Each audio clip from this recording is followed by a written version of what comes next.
हमारा टॉपिक है फोटोसिंथेसिस या प्रकाश संश्लेषण। अंग्रेजी में प्रकाश को क्या कहा जाता है? फोटो कहा जाता है। फोटो कहा जाता है। सिंथेसिस यानी संश्लेषण, है ना। तो प्रकाश संश्लेषण वह क्रिया है जिसमें पौधे वायुमंडल से कार्बन डाइऑक्साइड, मृदा से जल, प्रकाश की उपस्थिति में क्लोरोफिल की सहायता से अपने भोजन का निर्माण करते हैं। उसको प्रकाश संश्लेषण कहा जाता है ना। क्या क्या प्रयोग करते हैं पौधे? जल, कार्बन डाइऑक्साइड, प्रकाश की उपस्थिति में क्लोरोफिल की सहायता से भोजन का निर्माण करते हैं। उसको प्रकाश संश्लेषण कहते हैं, है ना। प्रकाश संश्लेषण ऑक्सीकरण अपचयन अभिक्रिया है। तो ऑक्सीकरण अपचयन अभिक्रिया में थोड़ा सा दिक्कत आप लोगों को होगी कि ऑक्सीकरण क्या होता है, अपचयन क्या होता है ना।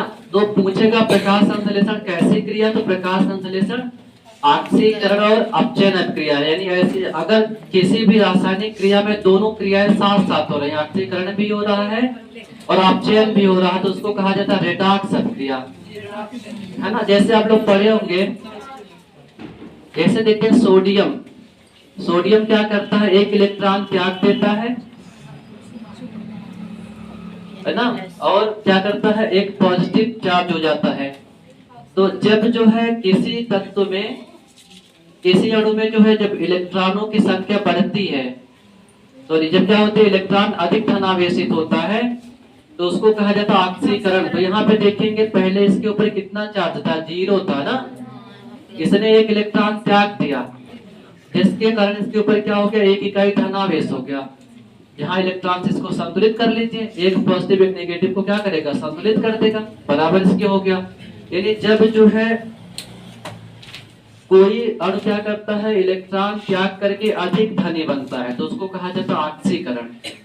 यानी जब धन बढ़ेगा, आवेश पॉजिटिव आवेश बढ़ेगा, तो क्या कहा जाता है? ऑक्सीकरण कहा जाता है। और जब जो है क्या होगा? आवेश घटेगा, यानी चार्ज कम होगा, तो उसको कहा जाएगा अपचयन। जैसे देखें क्लोरीन है यहाँ, है ना। क्लोरीन को हम लोग देखते हैं, क्लोरीन में क्या होता है? आप जानते हैं क्लोरीन कहीं से क्या करता है? चार्ज को ग्रहण कर लेता है। यानी जब कोई इलेक्ट्रॉन ग्रहण करता है, तो उसके ऊपर कौन सा चार्ज आता है? नेगेटिव चार्ज आता है ना। तो ऑक्सीकरण में क्या होगा? हमेशा बढ़ेगा। अपचयन में क्या होगा? चार्ज घटेगा। इसी तरह से हम देखेंगे फोटोसिंथेसिस जो होता है, फोटोसिंथेसिस में हमारा पौधे क्या करते हैं? CO2 लेते हैं, उसके बाद H2O लेते हैं, और किसका निर्माण करते हैं? ग्लूकोज का, प्लस O2 संतुलित कर दीजिए। यहाँ 6 लगा दीजिए, यहाँ 6 लगा दीजिए, यहाँ 6 लगा दीजिए। तो दो चीजें देख रहे हैं इसमें। यहाँ देख रहे हैं जल का क्या हो रहा है? जल का ऑक्सीकरण हो रहा है ना। जल का क्या हो रहा है? ऑक्सीकरण। यहाँ ऑक्सीजन की संख्या देखेंगे कितना? -2 है, और यहाँ क्या हो रहा है? 0 हो जा रहा है। तो यानी नेगेटिव ज्यादा कि पॉजिटिव ज्यादा है?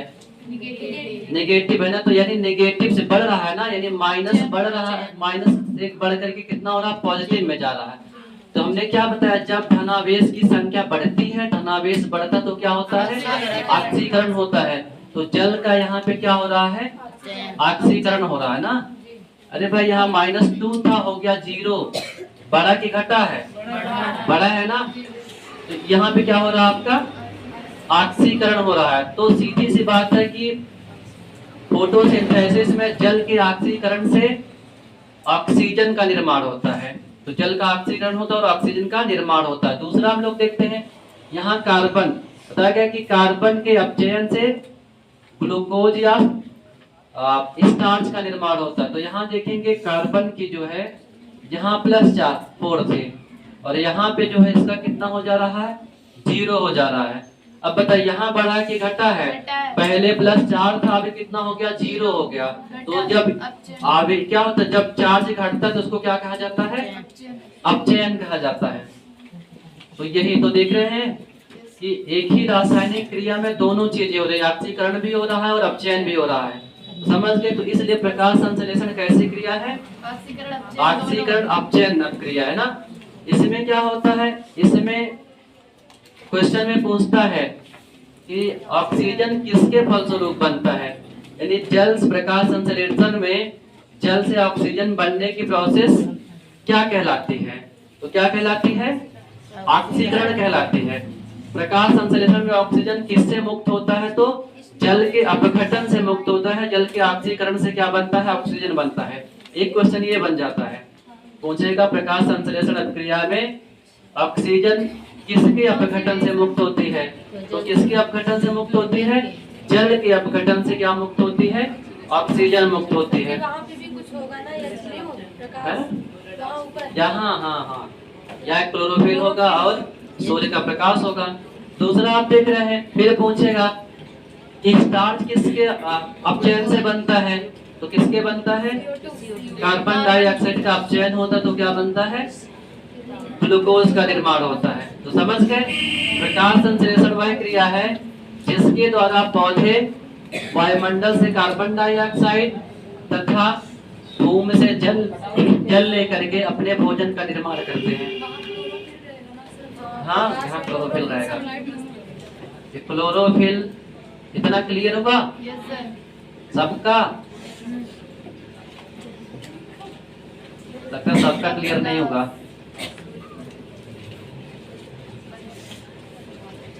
समझ गए इसको? क्या होता है इसमें? कार्बन डाइऑक्साइड के अपचयन से क्या बनता है? ग्लूकोज का निर्माण होता है तथा जल के ऑक्सीकरण से ऑक्सीजन का निर्माण होता है। प्रकाश संश्लेषण, ऑक्सीकरण, अपचयन दोनों प्रकार की अभिक्रिया है। सम्मिलित रूप से इसको क्या कह सकते हैं? रेडॉक्स अभिक्रिया कह सकते हैं। ठीक है। दूसरी चीज यहाँ पे कि ये जो है क्या नाम है, प्रकाश संश्लेषण में क्या होता है? प्रकाश संश्लेषण क्लोरोफिल की सहायता से होता है। क्लोरोफिल की सहायता से होता है, सहायता से होता है। और क्लोरोफिल जो है क्या है? क्लोरोफिल एक प्रकार का प्रोटीन युक्त जटिल रासायनिक पदार्थ है। क्या है क्लोरोफिल? प्रोटीन युक्त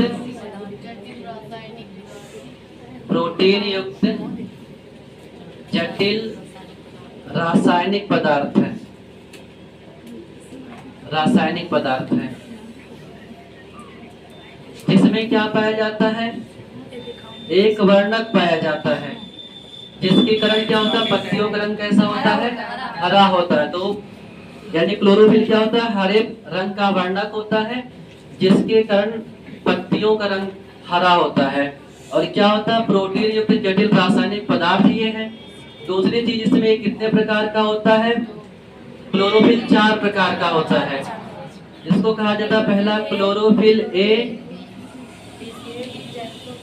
क्लोरोफिल ए, फिर दूसरा आपका क्लोरोफिल बी, उसके बाद कैरोटीन,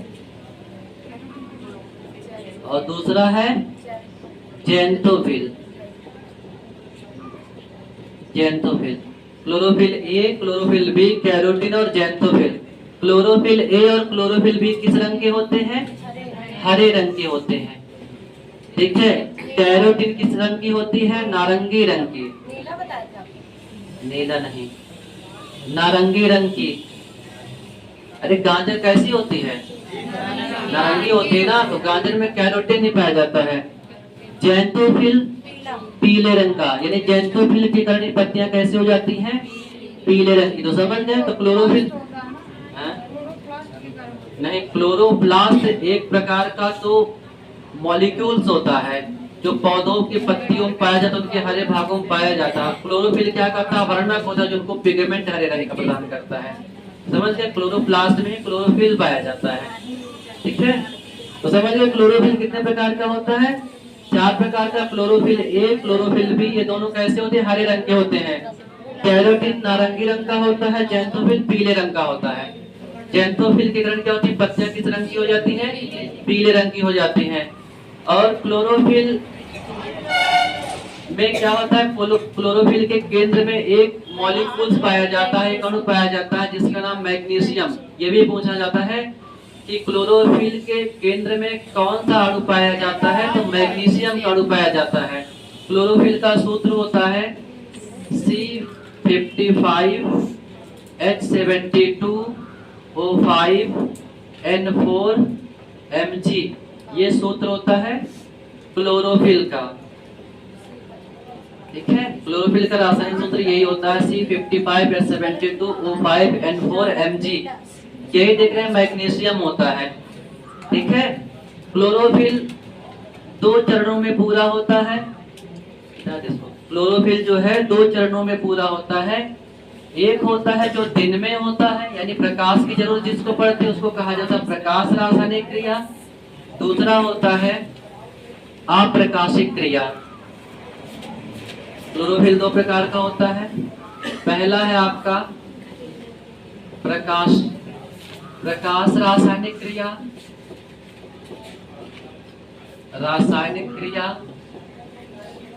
और दूसरा है अप्रकाशिक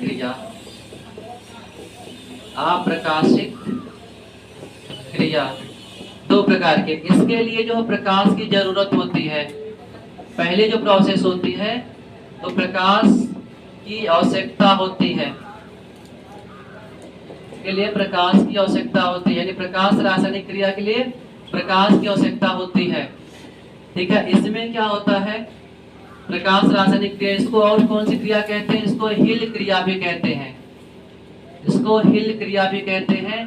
क्योंकि इसको हिल नामक वैज्ञानिक ने खोजा था। तो प्रकाश रासायनिक क्रिया क्या होती है, जिसमें प्रकाश की जरूरत पड़ती है, और ये हरित लवक के ग्रहणा में होती है।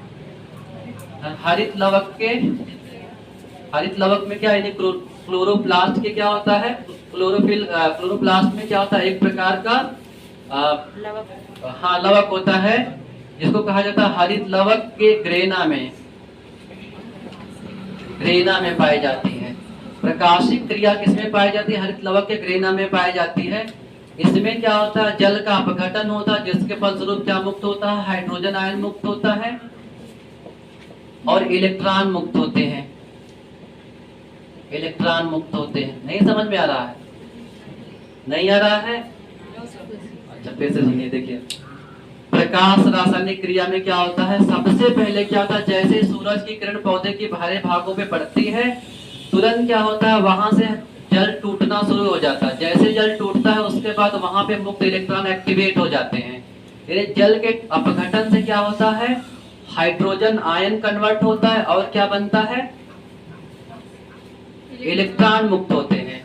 ठीक है, और इस पूरी प्रक्रिया में जो है 18 अणु एटीपी के प्राप्त होते हैं और 12 अणु NADPH2 के प्राप्त होते हैं। थोड़ा कॉम्प्लेक्स लग रहा होगा। तो प्रकाश रासायनिक अभिक्रिया में जो है प्रकाश की आवश्यकता होती है, इसको हिल अभिक्रिया कहते हैं। यह अभिक्रिया हरित लवक के ग्रेना में होती है। इसमें जल का ग्रेना जो है पत्तियों के हरित लवक में जो है एक प्रकार का कंपोनेंट होता है जिसको ग्रेना कहते हैं। जहां पर प्रकाशिक अभिक्रिया होती है, जहां पर जल का अपघटन होता है, उसको ग्रेना कहा जाता है। तो जल का अपघटन कहाँ होता है, पत्तियों के ग्रेनम में होता है। ठीक है, ग्रेनम होता है, स्ट्रोमा, 2 चीजें पत्ती में पाई जाती हैं कि जब ग्रेना में प्रोसेस होगी तब क्या होगा, दिन के समय आपका वही अपघटन होगा जल का और ऑक्सीजन मुक्त होगी, है ना, और साथ ही साथ में इलेक्ट्रॉन मुक्त होंगे, हाइड्रोजन कन्वर्ट होगा। उसके बाद दूसरी प्रोसेस आपकी होगी अप्रकाशिक क्रिया। ये कहाँ होती है, हरित लवक के स्ट्रोमा में होती है। और इस स्ट्रोमा में कब होगी, इसके लिए प्रकाश की जरूरत नहीं पड़ती है। क्रिया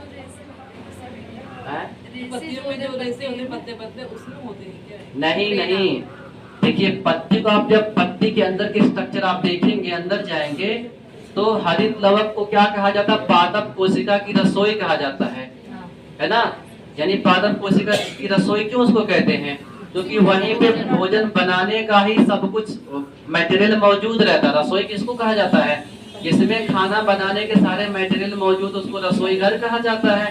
तो हरित लवक को पौधों की रसोई घर कहा जाता है, क्योंकि यहाँ पे क्या होते हैं, हरित लवक यानी क्लोरोप्लास्ट जो होते हैं, ये सिक्कों के रूप में ऐसे होते हैं, ऐसे नहीं के ऊपर है, सिक्के के ऊपर सिक्का जैसे रखा जाता है, वो क्लोरोप्लास्ट ऐसे लगे होते हैं। तो पत्तियों में दो पार्ट होते हैं, तो ये एक जगह होती है ग्रेना होती है, एक तरफ स्ट्रोमा होते हैं। तो जो ये प्रकाश संश्लेषण दो चरणों में पूरा होता है। तो पहला चरण क्या है? प्रकाश रासायनिक अभिक्रिया है, जिसके लिए प्रकाश की जरूरत पड़ती है। तो यहाँ पे पहले क्या होता, इसमें पहले क्या होता, जल का अपघटन हो जाता है। जैसे जल का अपघटन होगा, ऑक्सीजन मुक्त होने लगेगी। सबसे पहले क्या होगा, हाइड्रोजन आयन मुक्त हो जाएगा और साथ ही साथ में इलेक्ट्रॉन एक्टिवेट हो जाएंगे। इलेक्ट्रॉन का मतलब ऊर्जा उत्पादक पदार्थ, वही तो एनर्जी जो प्रोड्यूस कराते हैं इलेक्ट्रॉन ही। उसके बाद क्या होगा, ऑक्सीजन मुक्त होने लगेगी। यहाँ तक प्रोसेस होगी, ऑक्सीजन निकलना शुरू होगी ना। उसके बाद अब बारी आती है किसकी? अब बारी आती है जो ग्लूकोज बनाने की और शर्करा कन्वर्ट कराने की। तो इसके लिए प्रकाश की जरूरत नहीं पड़ती है। यह क्रिया कहाँ पे होती है? अप्रकाशिक क्रिया होती है, हरित लवक के स्ट्रोमा में होती है। इसके लिए प्रकाश की जरूरत नहीं होती है। इसमें क्या होता है, कार्बन डाइऑक्साइड का अपचयन होता है, जिसके फलस्वरूप क्या बनता है, शर्करा का निर्माण होता है ना। तो अप्रकाशिक क्रिया ऐसी क्रिया है जिसमें कार्बन डाइऑक्साइड कन्वर्ट हो जाती है, इसमें शर्करा में कन्वर्ट हो जाती है, स्टार्च का फॉर्मेशन होता है। उसके बाद दो चीजें, ये जो प्रकाश संश्लेषण, इसके लिए केवल तीन ही प्रकाश जरूरी, तीन रंग के प्रकाश में प्रकाश संश्लेषण होता है ना। वो होता है लाल रंग, उसके बाद नीला और बैगनी। ये तीन रंग के प्रकाश में केवल प्रकाश संश्लेषण होता है। पूछता है कि प्रकाश संश्लेषण की क्रिया जो है किन रंगों में होती है? तो लाल रंग, नीला रंग, बैगनी रंग। और सबसे अधिक प्रकाश संश्लेषण की क्रिया किसमें होती है? लाल रंग में होती है। और सबसे कम किसमें होती है? बैगनी में होती है। याद हो जाएगा ना, प्रकाश संश्लेषण के लिए केवल तीन ही रंग की जरूरत पड़ती है, लाल, नीला, बैगनी। ये भी क्वेश्चन कई बार पूछा जाता है, कॉम्प्लेक्स क्वेश्चन होते हैं। तो किस रंग के प्रकाश में सबसे अधिक प्रकाश संश्लेषण होगा? लाल में होगा। ठीक है।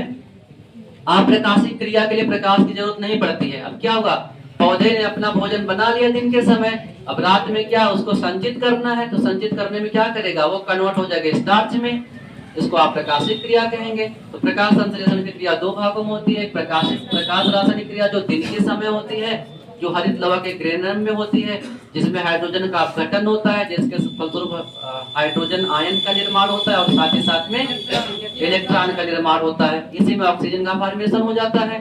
दूसरी होती है अप्रकाशिक क्रिया, जो हरित लवक के स्ट्रोमा में होती है। इसमें क्या होता है, कार्बन डाइऑक्साइड का अपचयन हो जाता है, जिसके फलस्वरूप क्या बनता है, ग्लूकोज और शर्करा का निर्माण हो जाता है। अब तीसरी चीज हम देखते हैं, हमने देख लिया कि प्रकाश संश्लेषण के लिए जो तीन रंगों की जरूरत पड़ती है, लाल, नीला और बैगनी। लाल में सबसे अधिक होता है। सूर्य का रंग जो है, सूर्य का प्रकाश कितने रंगों से बना? 7। सातों में से केवल तीन ही रंग जो प्रकाश संश्लेषण कराते हैं, वो कौन से? लाल है, नीला है और बैगनी है। क्या बताइए, हरे रंग में प्रकाश संश्लेषण होगा? नहीं होगा। गुलाबी में होगा? नहीं होगा। सफेद में होगा? नहीं होगा। होगा किसमें? लाल में होगा, नीला में होगा, बैगनी में होगा। प्रकाश संश्लेषण को प्रभावित करने वाले कारक देखते हैं। कारक में पहला आपका कारक कौन सा होगा? प्रकाश संश्लेषण को प्रभावित करने वाले कारक में पहला कारक आपका होगा प्रकाश। पहला कारक आपका है प्रकाश, दूसरा कारक आपका है ताप, तीसरा कारक आपका है H2O, चौथा कारक है CO2, पांचवा कारक है O2, है ना। छठा कारक है खनिज, सातवां कारक है पत्ती की संरचना, ये भी पूछता बहुत बार। और आठवां कारण है क्लोरोफिल की उपस्थिति।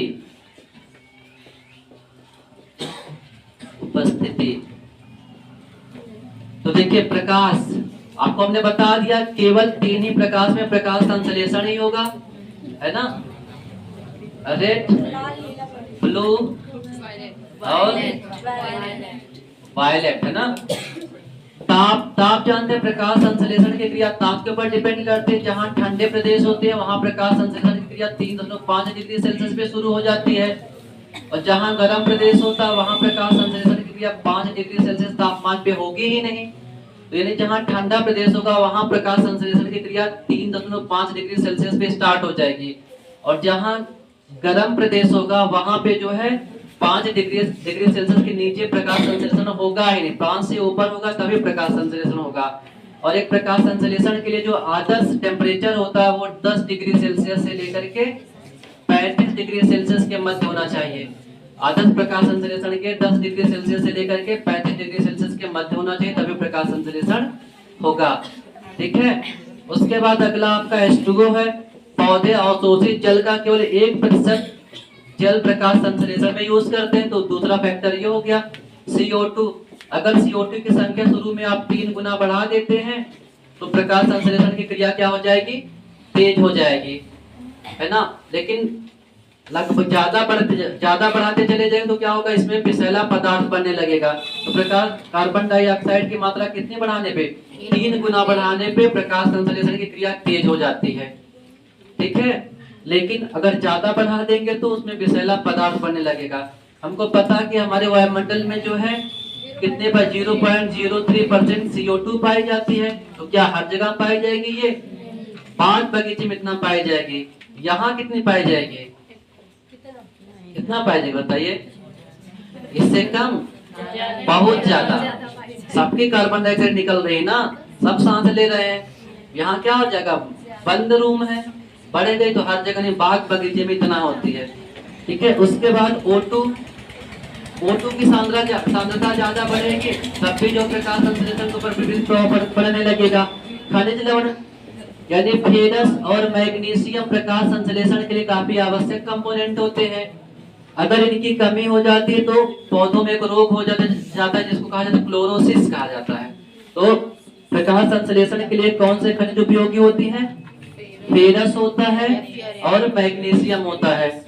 पत्ती की संरचना भी पौधों के प्रकाश संश्लेषण में पूरा प्रभाव डालती है। जैसे क्यूटिकल हो गया, उनकी थिकनेस हो गई।